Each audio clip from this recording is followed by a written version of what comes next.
Either that or I think hedge funds, like managing a hedge fund would be very interesting as well. Or no, hedge fund and venture capitalism fund.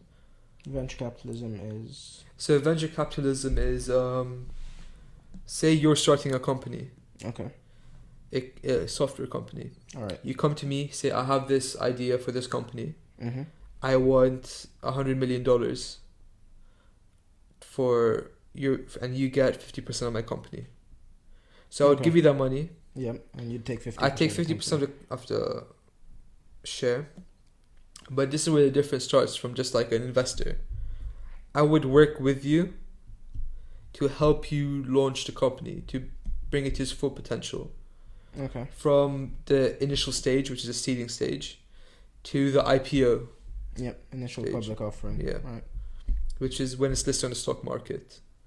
So from the first stage to the last stage, hopefully, ideally, is I would be working with you. You'd have access to all my resources of the company I'd be running. Mm.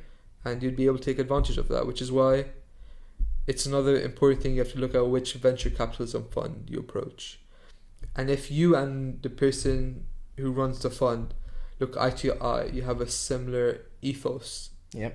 it would help a lot comparing to someone who's not as interested in the business as you. Someone who doesn't have like the drive for it, or he doesn't have a passion for it the same Okay. way you do. That sounds like a cool idea. Yeah. So That's that's not also bad. another very fulfilling thing, to see a company grow from initial to. That's kind of also your company, right? Like you grow with it. Like there's Yeah, an exactly. experience there that Yeah. seems fulfilling, and you're making money as well, Yeah. which is quite a nice bonus to have. Yeah. And then, hedge funds are just about like just investing in things and Yeah. a bunch of different things. Are these things that you'd also learn in uni, or is this stuff you just... This is stuff you can't learn in uni. So you have to they don't teach teach yourself. you in uni. They don't teach you this stuff in uni. Okay, so that's good. Yeah. I mean, I find that gives some hope that I could possibly learn some of that stuff Yeah. before, like... No, you definitely can. I think it's just more about like learning by yourself, because no one's going to teach you these things. So you have to go out and try and look for it yourself. Yeah. I'll be trying to learn some. Yeah. Like, things I have too many interests for the time I have. For example, if I do go into physics, ideally I'd go into something like theoretical physics and mathematics. The mathematics would be to help out with the theoretical physics, just to strengthen the foundation in math, right? Something like that would require almost all my time.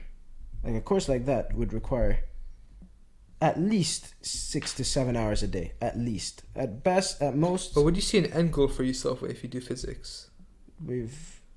I think- Like you said, you want to become like engineer, right? Yeah, but I don't enjoy a lot of things that So an did you- engineering so course basically, yeah. offer.